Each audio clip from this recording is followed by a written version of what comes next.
আমরা যখন রাত্রে ঘুমাই এবং সকালে যখন আমাদের ঘুম ভাঙে, মনে হয় নতুন একটা বছর, নতুন একটা দিন আমাদের জীবনে এসেছে।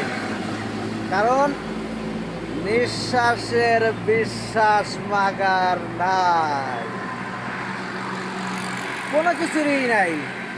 যাদের জীবন আছে তাদের মৃত্যুর স্বাদ গ্রহণ করতে হবে। পৃথিবীর প্রতিটি প্রাণীর সবার দুনিয়া থেকে চলে যেতে হবে। কত নবী রাসূল পৃথিবীতে এসেছিল, তারা দুনিয়া থেকে চলে গেছে। আমরা দুনিয়া থেকে কেউই যেতে চাই না, কিন্তু দুনিয়াতেই থাকবো, আরাম করবো, ঘুরে ফিরবো। আমি তো আল্লাহর সাথে বলি, আল্লাহ তুমি তো আগে দুনিয়া থেকে নিয়ে যাও, দুনিয়া আমার কাছে ভালো লাগে না, দুনিয়াতে থাকা মানে কষ্ট।